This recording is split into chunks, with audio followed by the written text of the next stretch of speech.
해커스 한국사 능력 검정 시험 회차별 기출문제풀이 심화편입니다. 56회 기출풀이 하고 있고요.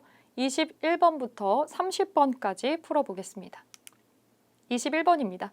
다음 주장이 공통으로 제기된 시기를 연표에서 옳게 고른 것은, 연표 추정하는 문제 좀 어렵죠. 힌트를 최대한 찾아서 시기를 좁혀보겠습니다. 중앙에는 홍문관, 육경대간, 지방에는 감사와 수령이 천거한 사람들, 천거는 추천했다는 말입니다. 추천한 사람들이 모아서 시험을 치르면 많은 인재를 얻을 수 있을 겁니다. 이 천거 제도를 긍정적으로 옹호하는 발언이네요. 이는 한나라에서 시행했었던 현량과라고 하는 제도의 뜻을 이어받은 거고요. 좋은 겁니다 라고 얘기를 하고 있습니다. 우리도 현량과 해야 됩니다. 천거 제도 해야 돼요. 보증하는 사람들을 모아가지고 인재를 얻자라는 거죠. 그래서 요거를 지금 추진을 하고 있는 내용이고요. 밑에 내용은 전국공신은 우리가 무슨 공신이란 말 많이 쓰죠. 보통은 개국공신이란 말 많이 쓰고, 개국공신 있고 정난공신이라고도 하고 그 전국공신이라고도 하는데, 개국공신은 말 그대로 나라를 세우는 데 도움을 준 공신입니다. 정도전 같은 경우가 있겠죠. 정난공신이나 전국공신은 반정, 쿠데타로 정치를 하게 됐을 때 그걸 도와준 공신들이겠죠. 어떤 의미에서는 새로운 왕조를 또 열었다라고 평가를 할 수도 있겠죠. 그래서 그런 공신으로 지금 표시를 한 건데, 이미 10년이 지난 일이지만 허위가 많다, 가짜가 많다, 이들의 공로는 진짜가 아니다 라고 하고 있습니다. 이런 거 위훈이라고 하죠. 가짜 공로입니다. 이거를 삭제해야 된다라고 얘기를 하고 있어요. 공신 기록을 유자광해라는 사람이 자기 혼자 관리를 하면서 이렇게까지 잘못 관리가 되고 있었다, 비리가 있었다라는 얘기죠. 지금 고치지 않으면 평생 못 고칩니다 라고 얘기를 하고 있습니다. 위훈 삭제군요. 현량과하고 위훈 삭제를 주장한 사람을 찾으면 될 텐데, 현량과 천거제도 해야 됩니다. 그리고 위훈 삭제 해가지고 공신이 없는 사람들 이 허위적으로 뭔가 가져가는 거 더 이상 못하게 해야 돼요 라고 하는 거, 개혁정책 추구했던 사람이 있었죠. 사림 중에서 조광조의 개혁입니다. 조광조, 굉장히 짧게 등장했다가 사라지는 사람인데 뭐 연도 외우시지 않으셔도 돼요. 왜냐하면 조광조를 끌어올린 사람은 중종이거든요. 전국공신이라고 나오면 조선시대 역사에서 반정이 있었던 왕을 2명을 떠올려 주시면 돼요. 연산군을 몰아내고 왕이 되는 중종이 또 있을 것이고, 인조 반정이 또 있었죠. 광해군을 몰아내는 이 2번의 반정이 있는데, 여기에서 지금 추려 나가면 될 겁니다. 여기서 위훈 삭제, 현량과 같이 과격한 어떤 제안을 하는 사람, 조광조. 중종은 신하들이 옹립해준 사람이기 때문에 자기의 목소리를 잘 내지를 못해요. 그래서 어느 정도 시간이 지났을 때, 자기가 치세를 한 지 10년 정도 지나게 되면 이제 이 공신들로부터 조금 자유로워지고 싶다는 생각을 하게 됩니다. 왕권을 강화시키고 싶은 거죠. 그래서 이 왕권 강화를 위해서 나를 도와줄 오른팔을 물색을 합니다. 강직함으로 무장하고 있었던, 저기 지방에서 열심히 공부하고 있었던 살인 중에서 명성이 드높았던 조광조를 대대적으로 끌어올려서 여러 가지 개혁 정치를 시행을 하게 되는데, 이 조광조가 엄격하게 이런 거를 수행을 했기 때문에 기존에 있었던 공신들이 조광조하고 대결을 하는 구도가 펼쳐지게 돼요. 근데 결국에는 나중에 이 조광조가 이 개혁의 칼날을 중종한테까지 들이밀었기 때문에 중종이 이제 조광조의 편을 나중에는 들지 않게 되죠. 그러면서 짧은 영화를 누리고 나서 사약을 받아서 이제 사망을 하게 되는 사람입니다. 조광조 이름을 좀 기억을 해주시고요. 연표에서 한번 찾아볼 텐데요. 연산군이 즉위를 합니다. 그리고 연산군을 몰아내고 중종이 올라가게 되죠. 지금 여기 사화가 등장을 합니다. 사화. 일단은 선조 이 뒤시기로는 아니에요. 그쵸? 이 뒤시기가 될 수는 없겠죠. 중종을 넘어가면 안 되니까. 그래서 요거는 지울게요. 나머지 시기, 요게 가나다 중에 하나인 것 같은데 지금 사화가 힌트로 나오고 있습니다. 사화, 사림이 크게 피해를 입은 거를 사화라고 하는데, 역사에 크게 4번의 사화가 있었습니다. 무오사화가 있었고요. 여기 나오는 것처럼 갑자사화가 있고, 그 다음에 기묘사화라는 게 있고, 그 다음에 을사사화가 있습니다. 무오사화하고 갑자사화 2개는 연산군 때 벌어지는 일입니다. 여기까지 연산군이라는 얘기겠죠. 여기까지. 그러면 가도 아니네요. 이거 둘 중에 하나겠네요. 둘 중에 하나겠고, 기묘사화하고 을사사화가 있습니다. 지금 요 사이에 기묘사화가 있어요. 기묘사화. 기묘사화가 중종 때 일어난 사화입니다. 기묘한 사화라고 외워도 무방해요. 왜냐하면 조광조를 이제 다른 사람들이 되게 밉살스럽게 봤겠죠. 특히 기존의 공신들 눈에는 조광조의 개혁이 하나도 마음에 들지 않을 겁니다. 조광조는 적이 많았어요. 이 적이 많았는데 왕이 편을 들어줄 때는 괜찮았지만 나에게도 엄격함을 요구하는 조광조가 좀 피곤해지기 시작을 한 거죠. 그래서 조광조를 음해했었던 세력들이 이상한 사건 하나를 꾸미게 돼요.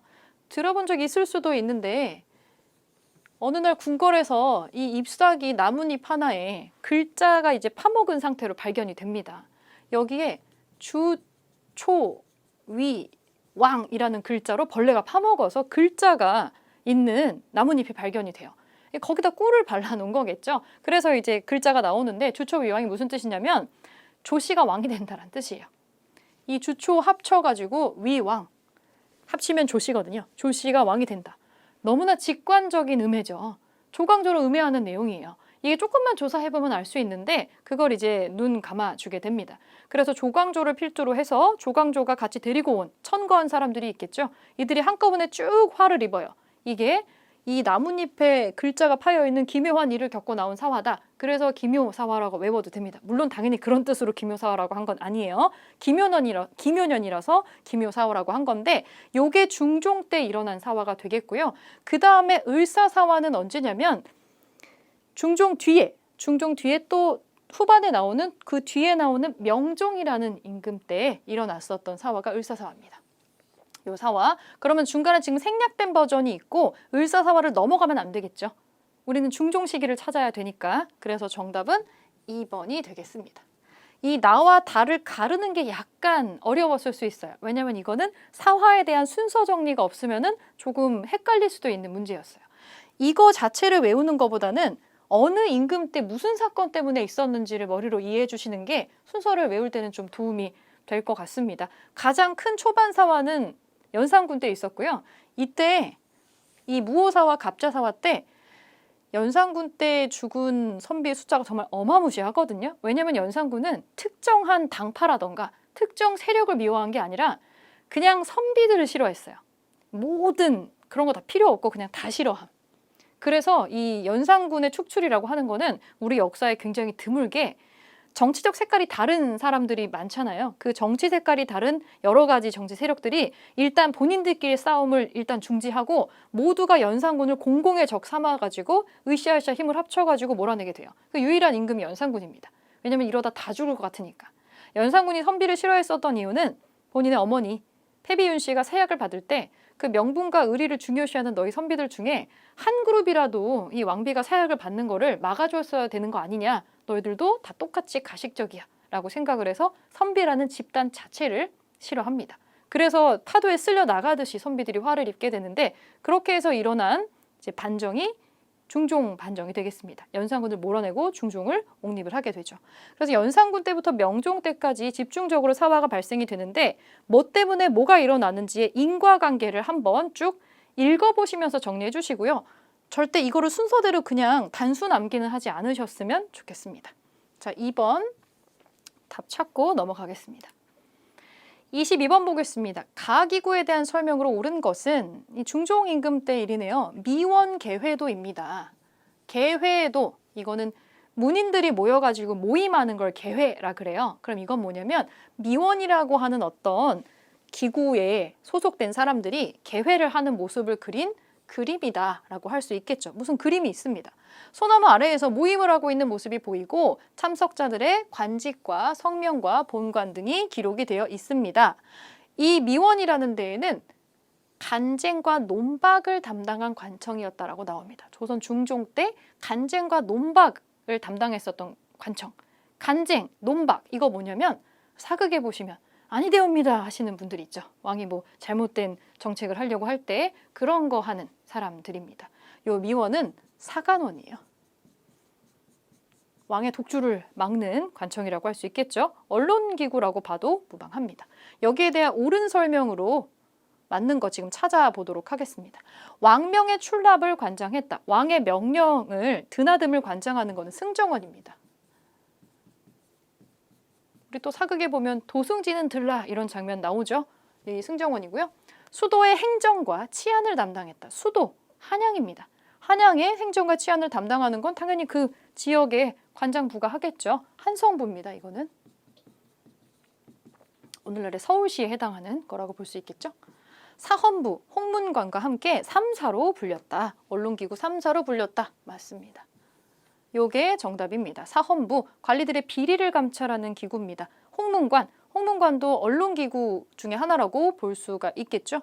그래서 이 3사에 해당하는 관원들은 직급이 그렇게 높지는 않아도 왕에게 뭔가를 간하고 왕이 어떤 관리를 임명할 때 이 사람을 정말 임명해도 되는지에 대한 동의권, 서경권, 서명권을 행사를 할 수가 있습니다. 이 3사의 역할 굉장히 중요하겠죠. 특히 여기 추가로 홍문관은 별칭으로 옥당이라고도 부릅니다. 옥당.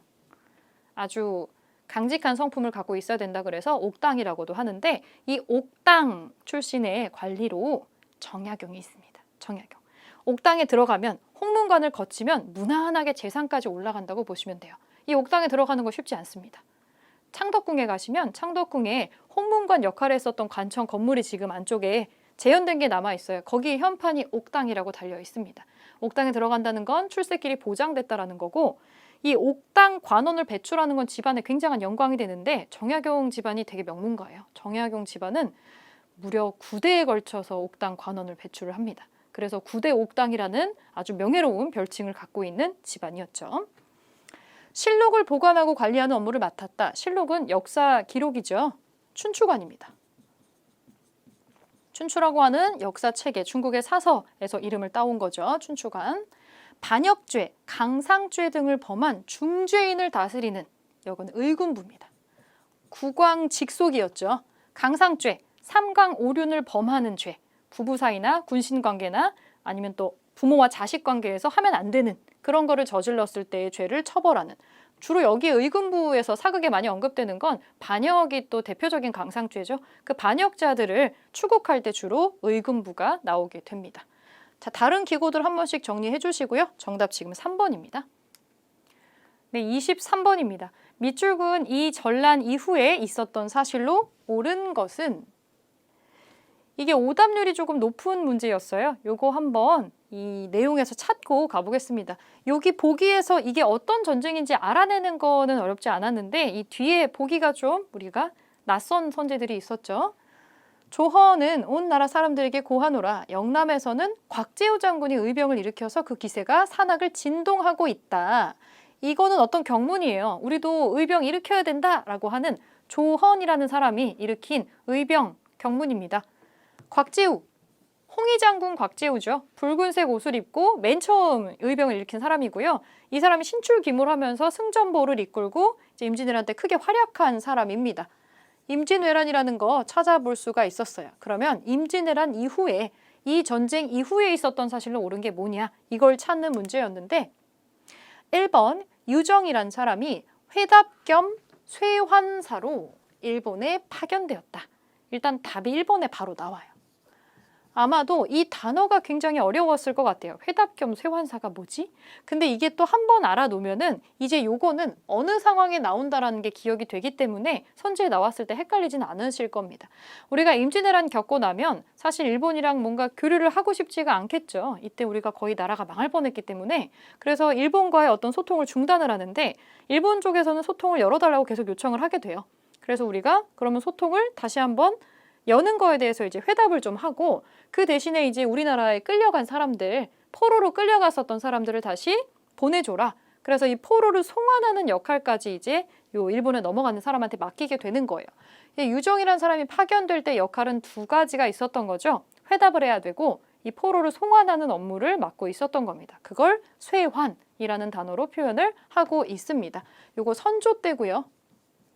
전쟁이 끝난 이후에 선조 때 있었던 일입니다. 회답 겸 쇠환사, 임진왜란 이후에 회답을 다시 재개를 하고 이 무역이나 교류를 재개하고 포로를 다시 송환하는 업무를 띠고 일본에 파견됐었던 사람, 그 사신을 회답 겸 쇠환사라고 합니다. 요거 기억을 해놓으시고 나세, 심덕부 등이 진포에서 왜구를 격퇴했다. 이 이름이 낯설어도 진포, 어디서 본 적 있고 왜구를 격퇴했다. 이거 진포대첩입니다. 고려 말이죠. 고려 말. 고려 말기에 왜구하고 우리가 싸웠던 내용 중에 하나인데 고려 말기에 일본 해적, 이 왜구하고 전투를 벌인 큰 두 개의 전쟁이 있어요. 진포대첩이 있고 황산대첩이 있는데 이 진포대첩은 최무선이 이제 화통도감을 설치를 해서 화약을 개발을 해서 화약 무기로서 크게 이긴 전투를 말합니다. 그게 진포대첩이고요. 황산대첩은 이성계 장군이 활약한 전투가 되겠습니다. 여기서 일본의 적장 아지발도를 사살을 하면서 굉장한 명성을 얻게 됐고 비석까지 세워졌는데 그 비석이 이제 일본 사람들이 깨서 남아있지 않고 파편만 있다. 하지만 탁본이 남아있어서 그 내용을 알 수가 있다라는 게 또 사료로 남아있기도 합니다. 요 고려 말이고요. 신숙주가 일본에 다녀와서 해동 제국기를 저수를 했다. 또 왕의 명령으로 일본에 넘어가서 그 정세를 살펴보고서 그거를 기록한 책을 만들어서 그 왕에게 제출을 했다. 이거는 일단은 성종 시기의 일인데요. 신숙주란 이름이 조선 초반에서 등장을 하는 사람인데 지편전 학사가 되겠고요. 이 사람은 우리 태정태세 외워보면은 태정태, 세, 문, 단, 세, 예, 성, 연중, 임명선 이렇게 나가잖아요. 초반에 임금들이 되는데 이 임금들을 지금 다 모셨어요. 엄청 오래 산 게 아니라 요 임금들이 중에는 단명하신 분이 있고 이제 반정으로 내려가신 분이 있고 그러다 보니까 요 시기를 다 겪은 사람이 되는데 그래서 지금 요 시기에 요거를 만들었다라고 되어 있기는 합니다. 세종 뒤에 문종이 있어요. 문종은 2년 정도밖에 왕을 하지 못합니다. 병약했죠. 그리고 문종이 사망하면서 12살의 어린 아들 단종이 임금이 되었지만 몇 년 하지 못하고 삼촌에게 왕위를 빼앗기게 되죠. 수양대군 세조입니다. 이 세조 이후에 예종이 잠깐 나오고요. 예종도 오래 치세를 하지를 못했어요. 예종이 가장 짧게 치세한 임금일 겁니다. 즉위해서 실제 활동한 기간이 8개월 정도밖에 되지 않아요. 그리고 나서 성종이 즉위를 하는데 성종도 13세에 임금으로 등극을 할 정도로 상당히 여기가 혼란스러운 시기였죠. 그 시기에 활동했었던 사람이다. 이렇게 보시면 될 것 같고요. 4번 조선 정부의 통제에 반발을 해서 삼포외란이 일어났다. 삼포외란. 요거하고 요 두 개는 연결해서 기억해 주시면 좋아요. 삼포외란 같은 게 일어났기 때문에 이제 우리가 이런 거에 대비를 해야 되지 않겠냐. 다시 얘네들이 쳐들어오는 거를 대비하기 위해서 군사적인 회의기구를 설치를 하게 됩니다. 그것이 비변사입니다. 이것은 중종 때 하게 돼요. 중종 때 이미 이런 기구가 있었는데 이게 임진왜란이라는 전쟁을 겪으면서 굉장히 역할이 커진 거죠. 이 전쟁이 임진왜란, 정류재란을 섞어서 우리가 다 묶어가지고 임진왜란이라고 하잖아요. 7년 정도 이 치명적인 전쟁을 겪고 나서 본래는 군사적인 역할만 해야 되는 비변사가 역할이 굉장히 커졌고 전쟁이 끝나고 나서는 이 전쟁을 수습하는 역할도 전부 비변사에서 하게 됩니다. 그러니까 최고 어떤 역할을 가진 사람들이 비변사에 모여서 회의를 다 하는 거예요. 원래대로라면은 군사는 군사가 하고 그 의정부 같은 데서 모여서 해야 될 일들이 있는데 뭐 인사권까지도 전부 다 비변사에서 맡아서 하게 되는 거죠. 기능이 계속 커집니다. 아주 막강한 정치 기구가 되고 이 비변사는 조선 후기부터 훗날 조선 그 고종임금 나올 때 조선 고종임금이 나오는 흥선대원군 시기가 되었을 때 흥선대원군이 비변사를 다시 깨서 원래 역할을 나눠서 비변사를 혁파합니다. 이렇게 될 때까지 아주 막강한 권력 기구로 상당히 오랫동안 유지가 됩니다. 오늘날에 그 서울의 창덕궁 앞쪽에 가시면 창덕궁 바로 앞에 우리소리 박물관이라는 박물관이 있는데 그 박물관 자리가 옛날에 비변사가 있었던 자리가 되겠습니다. 요거 두 개는 같이 묶어서 기억을 해주시면 될 것 같고요. 24번입니다. 가 왕이 재위한 시기에 경제의 모습으로 오른 것은 이 왕이 누군지 알아야겠죠. 수원화성 성역과 연계를 해서 축조된 충만제입니다. 수원화성이라면 장용영이라면 이분은 정조가 되겠군요. 정조 임금 시기 경제 모습으로 오른 거 찾아보겠습니다. 금속 화폐인 건원중보가 주조되었다. 이거 고려 시기 일입니다. 고려 시대라서 아니에요.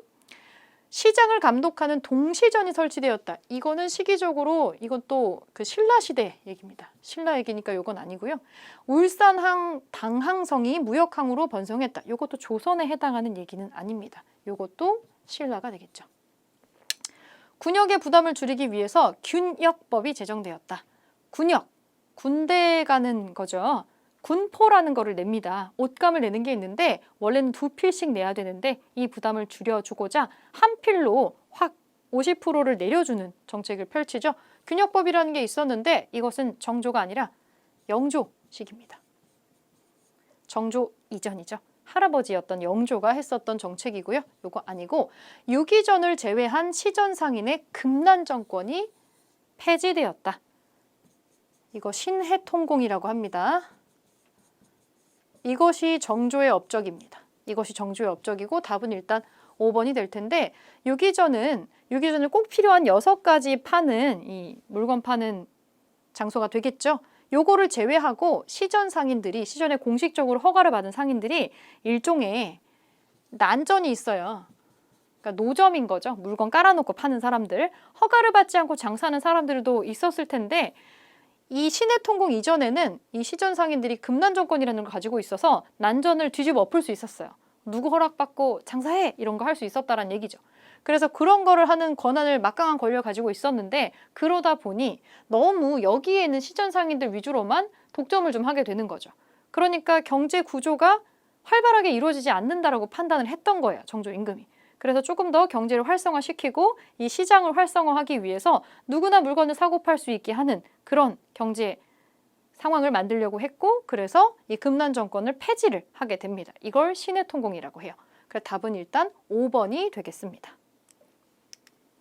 25번입니다. 가 교육기관에 대한 설명으로 옳은 것은 조선의 교육기관인 가를 찾아서 중종 38년에 풍기군수 주세붕이 처음 건립했다. 이거 백운동 서원입니다. 백운동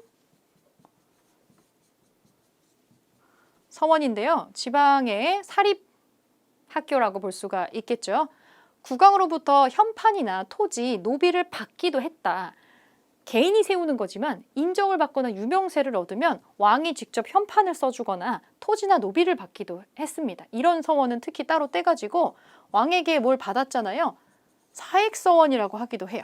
특별하게 취급받는 거죠. 백운동 서원 같은 거는 사액서원입니다. 사액서원이 되겠고 흥선대원군이 나중에 정치를 섭정을 좀 하게 됐을 때 사람들을 가장 힘들게 하는 걸 찾아보니 이제 서원이 있었어요. 이 서원이 교육기관이면서 뭐 학술 연구기관이면서 또 종교기도 하거든요. 왜냐하면 제사를 지내는 기능을 하고 있었기 때문에. 그런데 그걸 명목으로 해서 너무 많은 어떤 노동력이나 이런 거를 주변의 백성들한테 착취를 하고 있었더라는 거죠. 근데 이런 서원이 전국적으로 흥선대원군 집권 당시에 흥선대원군이 있었던 그 당시에 전국적으로 서원이 난립을 해서 1000개가 넘었습니다. 당연히 여기는 또 세금을 내지 않아요. 그러니까 국가적으로는 재정에 도움이 안 되는 거죠. 그렇다고 해서 그 지방의 사람들한테 좋은 점을 주는 것도 아니었기 때문에 이렇게 왕으로부터 인정을 받거나 특별한 의미가 있는 곳이 아니면은 이거를 없애는 작업을 합니다. 서원혁파가 흥선대원군의 가장 큰 업적 중에 하나인데 이거 아무도 못한 거죠. 이런 걸 시도했던 사람이 흥선대원군이 있는 건 아니었는데 이걸 강직하게 밀어붙여가지고 정말 혁파를 한 거는 흥선대원군이에요. 엄청나게 많이 정리를 했죠. 지금 900개가 넘는 서원을 싹 정리를 하고 47개만 남겨놓게 됩니다. 그리고 2019년에 이 중에 9개의 서원을 묶어서 우리가 유네스코 세계문화유산으로 등재하는데 성공을 했죠. 서원입니다. 서원. 서원이라고 하는 독특한 기관에 대한 설명으로 옳은 거 찾겠습니다. 뭐 이렇게 생겼다라고 하고요. 지금 보니까 여기 공부하는 강당에서 수업받고 서재, 동재는 각각 모여가지고 기숙사처럼 여기 쓰는 거예요. 그리고 사당, 제사 지내는 기능을 같이 가지고 있었던 거죠. 서원으로 옳은 거 찾아보겠습니다. 전국의 모든 군현에 하나씩 설치되었다. 하나씩 설치가 됐다는 건 국가에서 모든 군현에 설치를 했다는 거예요. 이건 사립이 아니라 일종의 국가에서 설치를 한 거니까 국공립이죠. 요거는 관학에 해당하는 겁니다. 요거는 향교예요. 향교. 조선에서 운영했었던 중등교육기관입니다. 향교. 그리고 국립대학교로 성균관이 있었죠. 그래서 모든 군현에 하나씩 설치했던 거는 향교가 되겠고요. 향교 설명으로 또 4번이 있어요. 국가에서 설치를 하고 중앙에서 교수나 훈도를 교관으로 직접 파견을 해줍니다. 향교, 이것도 향교고요. 선현의 제사와 유학교육 담당했죠. 서원도 이 기능을 하고 있기는 합니다. 전문 강좌인 칠제가 설치돼서 운영되었다. 이거는 고려의 국자감에 해당하는 내용입니다. 그 최충이라고 하는 개인이 그 학당을 설립을 해서 구제학당을 설립해서 사립 학원을 운영해서 이른바 대박이 난 거예요. 그래서 위기감을 느낀 국가에서 이제 전문 강좌를 설치를 해서 이제 사람들에게 국가의 교육도 내실 있다라고 하는 걸 보여주자라고 하는 걸로 이제 전문 교육 강좌 칠제를 설치해가지고 운영을 하고 뭐 장학금도 주고 그래요. 양형고라는 장학금 설치해가지고 장학금도 주고 합니다. 이제 고려 예종 때 그런 일들이 좀 많이 있었어요. 같이 연결해서 좀 기억해보고요. 4번은 방금 봤고 5번 속과에 합격한 생원, 진사에게 입학 자격이 부여되는 거는 성균관입니다. 성균관. 지금도 있잖아요. 성균관. 대학로에 있죠. 속과. 그 과거 시험이 문과 시험이 단계가 있어요. 굉장히 많은 여러 개의 단계를 거쳐야 되는데 가장 처음에 거의 뭐 처음에 최초에 보는 시험이 속과인데 이 속과에 합격을 하면 생원이나 진사가 됩니다. 뭐 우리가 전래동화에서 보는 허생원, 김진산 여기서 나오는 거겠죠. 요 생원이나 진사가 되면은 성균관이라는 국가에서 모든 비용을 지불하는 이 기숙 학교에 들어갈 수가 있게 되는 거고요. 여기서 대과 시험 보기 위해서 공부만 하는 거예요. 속과에 합격한 생원, 진사 왜 이 둘이 나뉘냐면 시험의 종류가 조금 다릅니다. 단순한 정보, 그러니까 좀 쉽게 예를 들면 뭐 객관식에 가까운 시험을 보면 생원이 되는 거고 논술 시험을 보면은 진사가 되는 거예요. 이 둘은 똑같지만 이들끼리는 진사를 조금 더 높게 쳐주기는 합니다. 논술을 봤기 때문에 이렇게 되어야 이렇게 성균관에 갈 수가 있고 대과는 끝까지 합격을 못하고 생원이나 진사에서 끝나는 사람들도 굉장히 많이 있었어요. 여기까지 교육기관에 관련된 설명 봤고요. 26번 보겠습니다. 가에서 마에 들어갈 내용으로 옳은 것은 인물로 보는 조선 후기의 사회 개혁론입니다. 조선 후기 학자들의 다양한 개혁론을 이해하는 교양 강좌다. 그러면 조선 후기의 학자들에 관련된 내용이 나오겠네요.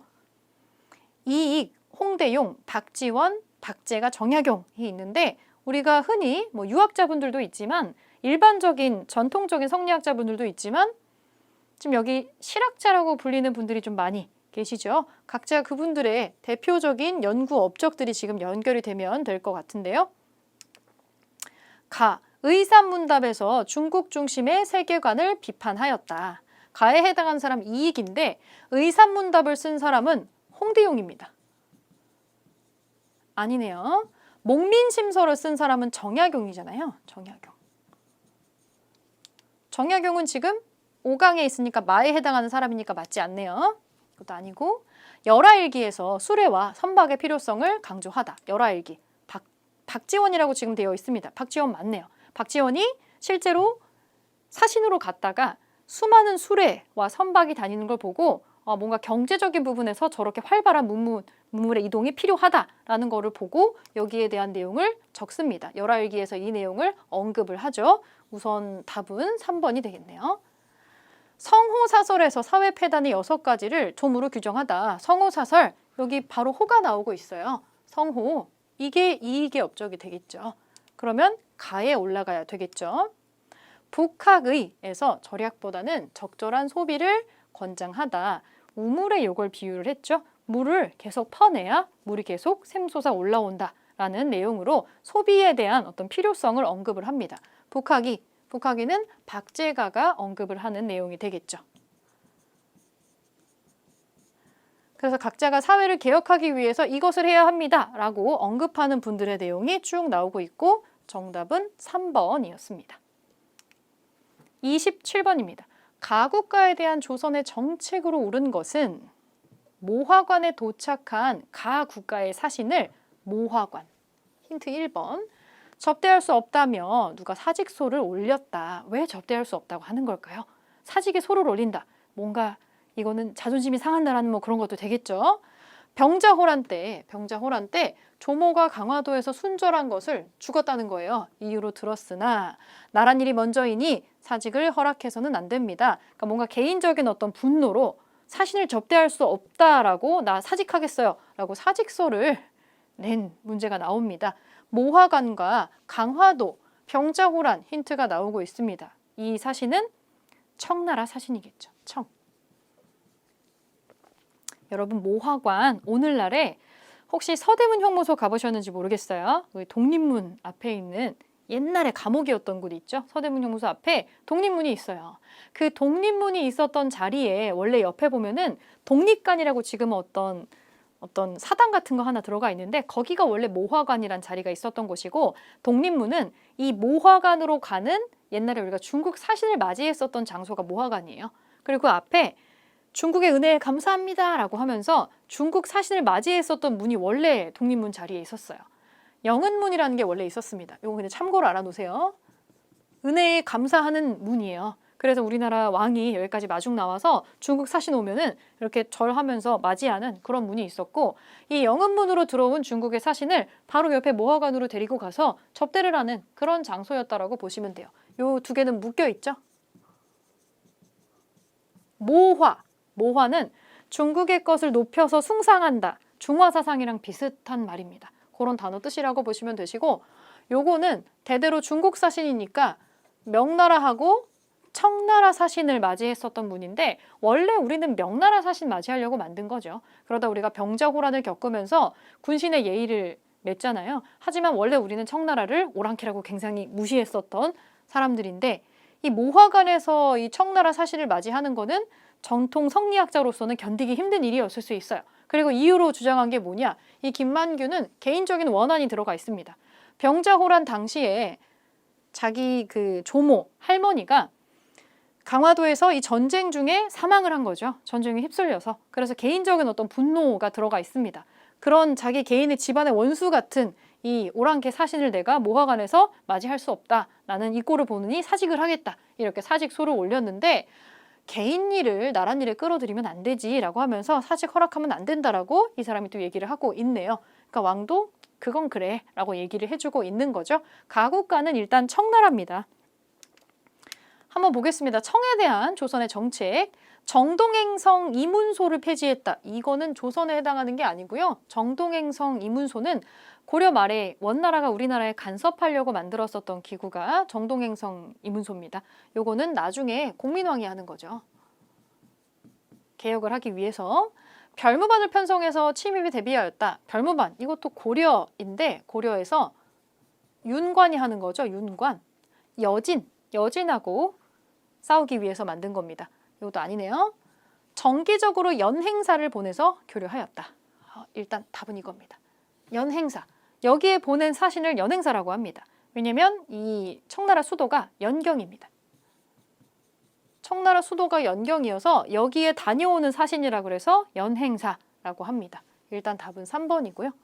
한성에 서울에 동평관을 설치해서 무역을 허용해 주었다. 동평관. 일본 외의 사신을 맞이했던 곳입니다. 이걸 설치해서 무역하는 거 오케이 해줬다. 이런 내용이 나오고 있고 통신사를 파견해서 조선의 문물을 전파했다.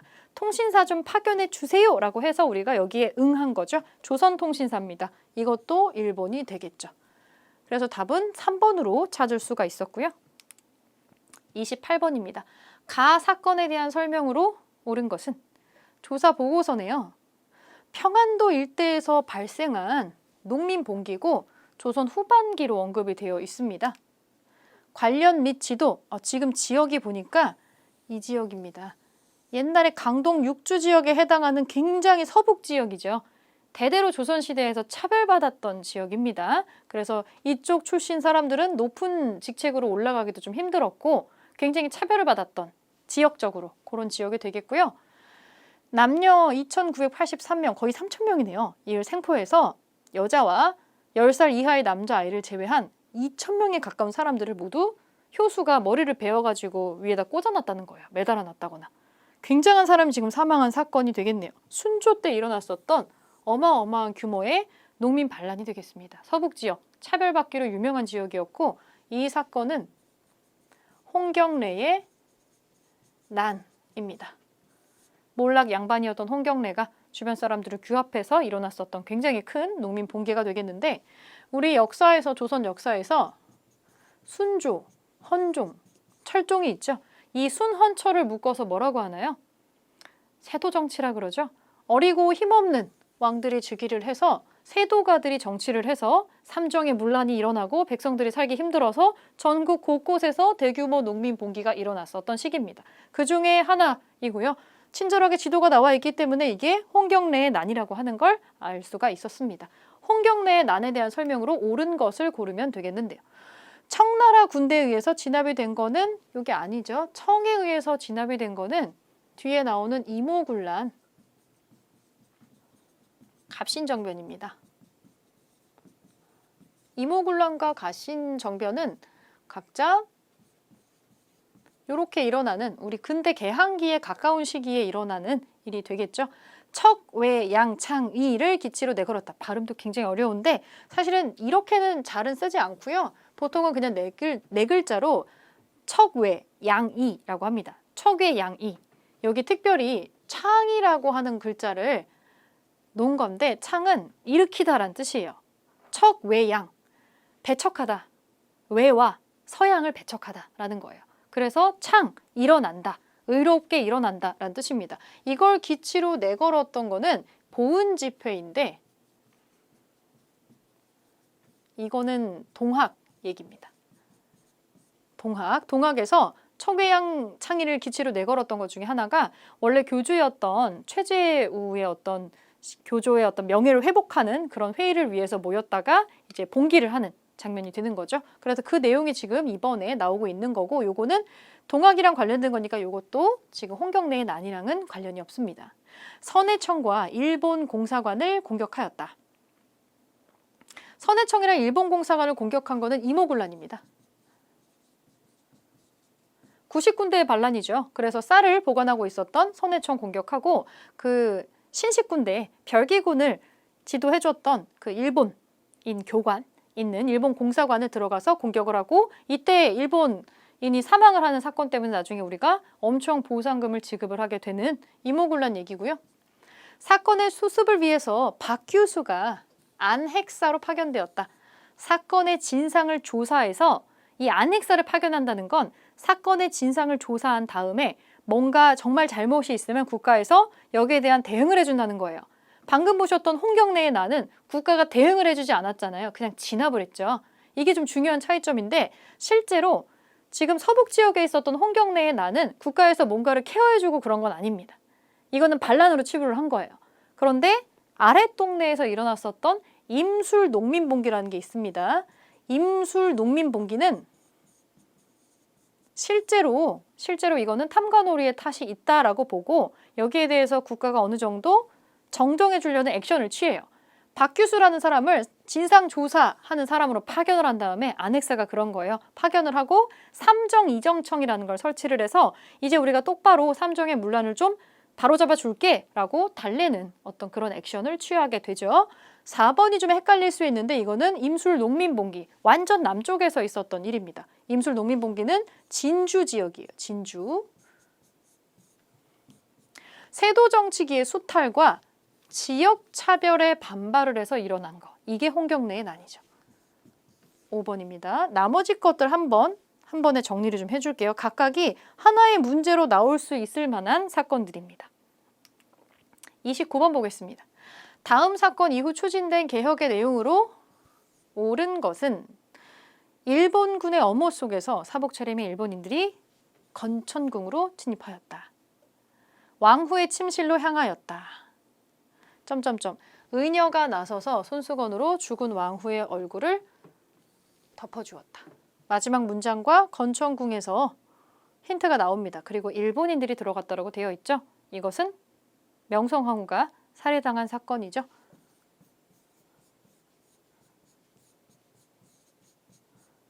을미사변입니다. 지금 경복궁에 가시면 여러분 경복궁 가장 뒤쪽에 건천궁이 복원되어 있어요. 그 앞에 향원정이라는 예쁜 연못이 있습니다. 이 건천궁에서 거처하고 있었던 왕후가 새벽에 들어온 일본 자객들에게 살해당하고 그 시신을 태워서 앞에 연못에 뿌리고 도망갔다라고 되어 있습니다. 고종은 왕비가 살해당하는 장면을 목격하지 못했고 왕비의 시신을 태우고 나간 것도 보지 못했기 때문에 나중에 이 모든 사단이 끝나고 나서 시신을 뒤졌지만 왕비의 시신이 나오지 않았어요. 그래서 고종은 왕비가 죽었다고는 생각하지 않고 어딘가 안전하게 도망을 갔겠거니 라고 생각을 하게 됩니다. 그래서 죽었다는 발표도 하지 않고 장례식도 하지 않아요. 무려 2달 동안. 죽은지 몰랐던 거죠. 몰랐다기보다는 안 죽기를 바라는 마음이 조금 더 컸다라고 보는 게 맞겠네요.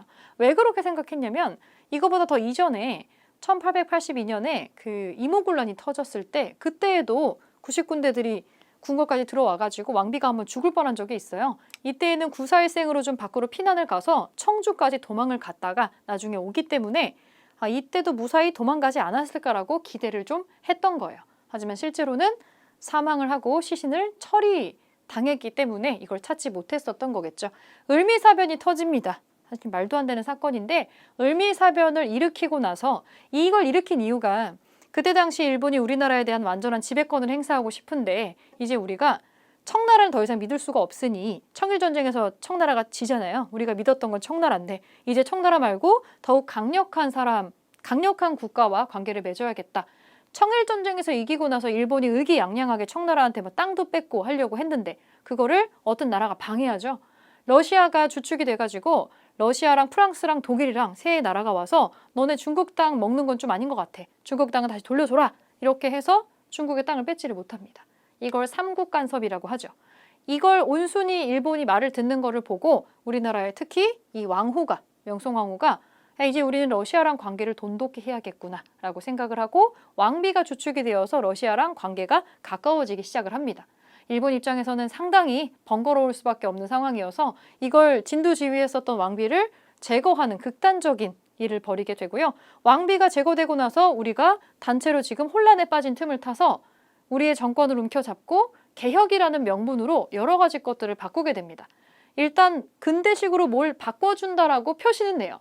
그러면서 우리의 어떤 정치를 주도적으로 해나가는 권한을 갖고 가게 되는 거죠. 을미사변 굉장히 충격적인 사건인데 이거 우리랑은 관계없어 라고 하면서 혼란스러운 우리나라를 제대로 잡아주고 발전시켜준다는 명목으로 바로 이어서 개혁을 억지로 추진을 합니다. 이게 을미개혁이에요. 을미개혁하면서 바로 연호도 하나 지정을 해요. 을미개혁이랑 세트로 기억해 두시면 좋은 게 갑자기 건양이라는 연호를 쓰게 합니다.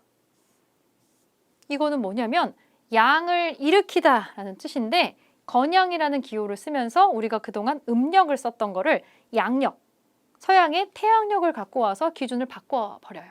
양력 들어온다, 태양력 들어온다, 요거하고 요거 이름이 연결이 된다. 을미개혁의 대표적으로 바뀌는 것 중에 하나니까 요거 같이 기억해 놓으시고요. 을미개혁 내용으로 옳은 거 골라보겠습니다. 과거제 폐지하는 거는 갑오개혁에서 하는 겁니다. 갑오개혁 중에서도 1차 갑오개혁에서 이거 합니다. 갑오개혁에서 하고 태양력 시행, 이거 을미개혁의 건양이라고 하는 연호랑 연결된다고 했어요. 답은 2번이고 유경공원, 우리나라 최초의 초기 개항, 초기 근대화 정책 중에 하나입니다. 지금 덕수궁 옆에 정동길 옆에 이 터가 있어요. 근대식 학교입니다. 학교. 고종이 세웠던 근대식 학교가 되겠고 요거는 초기 개화 정책입니다. 초기 개화 정책 중에 하나고요. 공노비, 산노비, 노비 없앤다. 신분제 혁파하는 거죠. 요것도 1차 갑오개혁입니다. 갑오개혁 때, 1차 갑오개혁 때 우리가 그동안 이거 좀 아니다라고 생각했던 대부분이 다 시정이 됩니다. 통리기무아문이라고 하는 기구를 설치를 해서 개화를 하려고 합니다. 요걸 필두로 요거는 이제 초기 개화에 해당하는 겁니다. 초기 개화 정책에 해당하는 거여서 이렇게 2개씩 묶어서 보시면 되고 주로 을미개혁은 태양력 그리고 그 머리 짧게 자르는 단발령 같이 묶어가지고 나온다라는 거 보겠습니다. 30번 보겠습니다. 다음 사건이 일어난 배경으로 옳은 것은 배경 양헌수가 정족산의 전등사로 가서 주둔하였다. 강화도입니다. 강화도에 전등사 있죠. 정족산도 강화도에 있는 산 이름이에요. 산 위에 매복하고 있다가 지금 매복 작전하고 있는 게 보여요. 그래서 서양인을 10명을 죽였다라고 나오고 달아나는 서양인들을 쫓아가니까 이 사람들이 정신없이 동료의 시체를 옆에 끌고 도망가는 장면을 묘사하고 있습니다. 양헌수 장군이 서양인들을 몰아내고 있는 장면을 묘사를 하고 있는 거죠. 이 사건이 일어난 배경으로 옳은 것은 여기서 말하는 서양인이 누구냐면 양헌수 장군이 이렇게 몰아낸 요거는 이제 병인양요에 해당하는 겁니다. 강화도 지역에서 병인양요를 하죠. 사실 병인양요하고 신미양요하고 매우 헷갈릴 수 있는데 일단은 양헌수 장군이 무찌른 서양은 프랑스다라고 보시면 될 것 같고요. 신미양요에 나오는 장군은 어제연 장군입니다. 종로와 전국 각지에 척화비가 세워졌다. 이거는 배경이 아니라 결과입니다. 병인양요하고 신미양요 하고 나서 결과로 이어지는 일이고 시기적으로 이건 배경이 될 수는 없어요. 오페르트, 남영군 묘를 도굴하려다 실패합니다. 오페르트는 독일의 도굴꾼이죠. 도굴꾼인데 남영군, 흥선대원군의 아버지입니다. 흥선대원군의 아버지의 묘를 팔려다가 실패를 하는 오페르트 도굴 사건이 있는데 요거는 요 시기보다는 뒤에 나오는 일이고 이 병인양요의 배경이 되지는 않습니다. 위안스카이, 중국의 원세계입니다. 위안스카이가 이끄는 군대가 조선에 상륙하였다. 우리가 요청해서 온 거예요. 도와주세요 라고 우리가 SOS를 몇 번 치죠. 이모군란 때 원세계, 위안스카이가 이끄는 군대가 조선에 들어왔었죠. 병인박해로 천주교 선교사와 신자들이 처형됐다. 이게 병인양요의 원인입니다. 표면적인 원인이었죠. 이렇게 해서 우리가 쳐들어온다 라고 군사를 일으키게 되니까 4번이 답이 되겠고요. 김홍집이 가지고 온 조선 책략이 국내에 유포가 되었다. 이거는 뭐의 배경이 되냐면 이 조선 책략이 조선은 어떻게 해야 되는가라는 내용을 황준센이라는 사람이 정리한 거예요. 거기에 나오는 게 여태까지 우리는 생각하고 있지 않았던 그 미국이랑 친하게 지내야 앞으로 향후를 도모할 수 있을 거다. 이런 내용이 나오기 때문에 요거의 결과로 일어나는 일은 우리가 미국과 조약을 맺게 돼요. 통상 조약을 맺게 됩니다. 요게 일어나는 배경이 되기는 하죠. 그래서 중요한 사건의 배경이 되는 것들이 지금 쭉 나열이 되어 있는데 우선 답은 병인박해, 병인양요 같이 연결해서 기억을 해주면 되겠습니다. 네, 30번까지 풀었고요. 다음 시간에 31번부터 40번까지 풀겠습니다.